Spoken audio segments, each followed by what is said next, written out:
A ver, en el caso específico del evento de ayer, es muy difícil dar precisiones puntuales sobre el desarrollo de este siniestro sin datos periciales. Pero por la información que hay, que ha circulado, que ha salido en los medios, de la mecánica de la sucesión de explosiones, de que se ha ido propagando con mucha energía y mucho poder destructor desde una instalación a otra, todo hace presumir que se trata de lo que nosotros llamamos una explosión de polvo.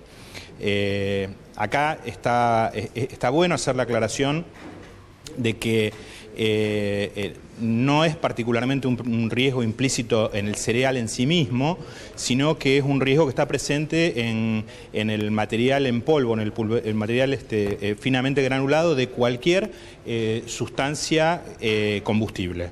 O sea, puede generarse una explosión con harina, con polvo de cacao, con fécula de maíz, y en este caso probablemente lo que haya sido el material que genera esta explosión es el polvillo que se desprende de la manipulación, el traslado y el transporte de cereal. Rubén... Este es un fenómeno que está... sí. No, decías, terminá de explicar por favor, este es un fenómeno que ¿cómo se produce?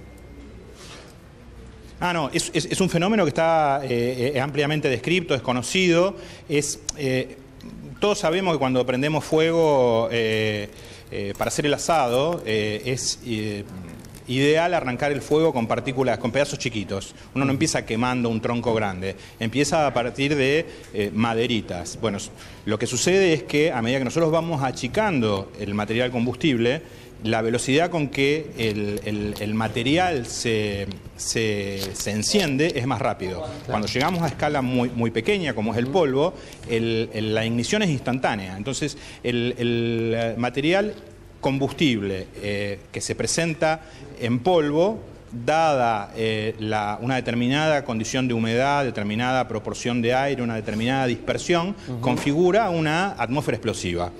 Sin que sea un alto explosivo, sin que sea un inflamable, cualquier sustancia que normalmente es combustible.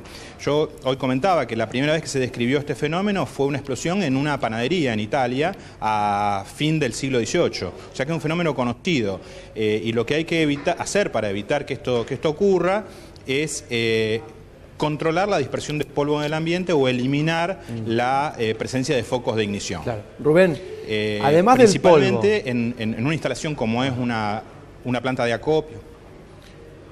Como es una planta de acopio, no sé si me escuchás. Sí. Adelante, termina.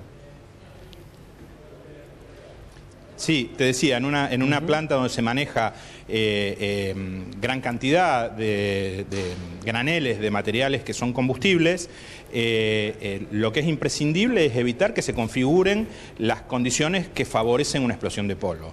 Estas son la mezcla con el aire, el confinamiento.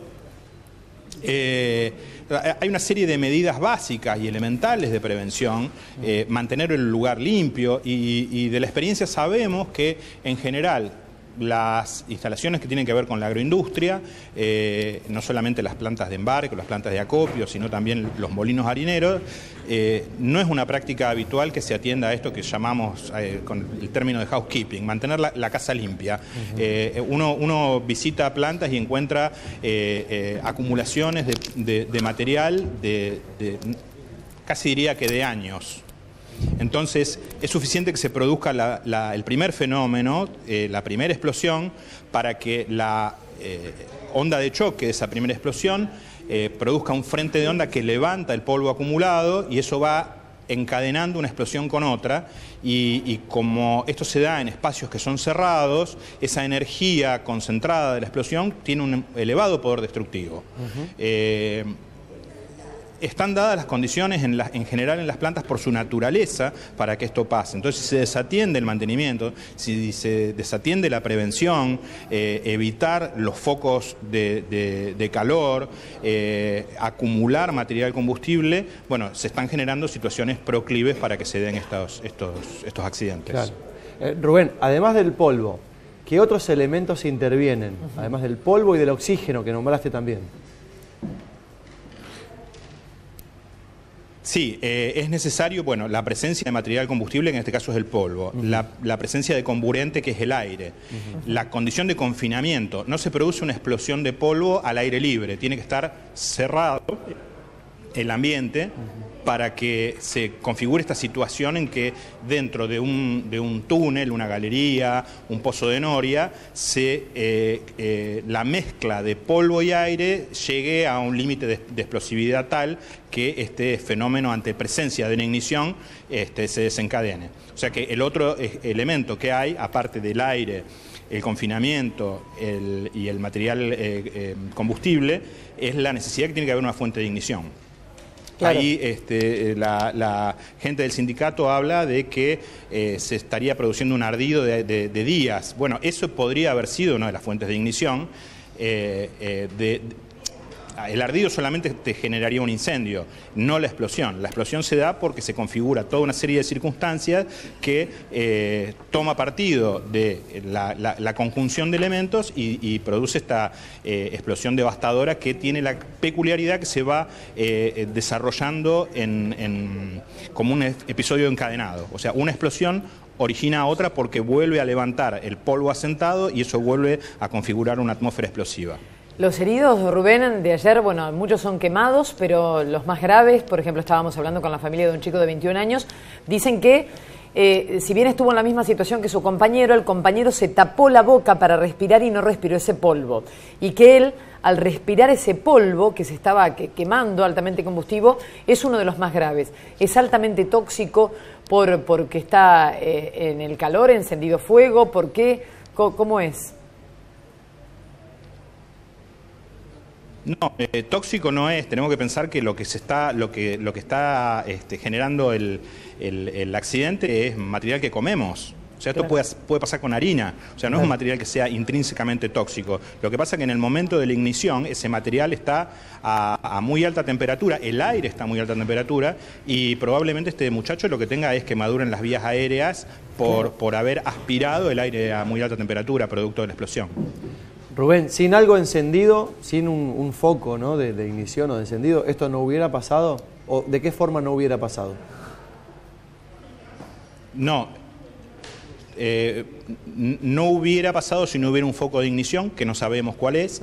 No hubiera pasado básicamente si no hay una acumulación de material que puede propagarse en la atmósfera como polvo. Claro.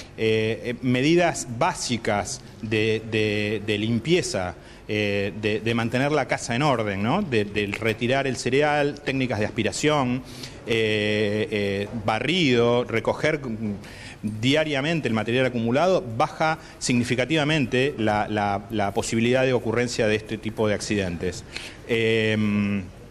Otras medidas son, por ejemplo, prever en el proyecto de las plantas ventilaciones de relevo, en un lugar que cambios de dirección con ventanas fusibles, de manera que la primera onda ventile al exterior y no propague hacia otra instalación, porque es típico este fenómeno de la ocurrencia en cadena, que la primera explosión a lo mejor incluso puede ser menor, la primera, y va generando un encadenado de explosiones que termina siempre con enorme destrucción y en la mayoría de los casos con víctimas, porque en casi todo este tipo de instalaciones trabaja gente permanentemente en los espacios confinados o no tan confinado como es una celda, ¿no? Pozos de noria, es permanente. Bien, Rubén, muchísimas gracias por tus palabras, la verdad.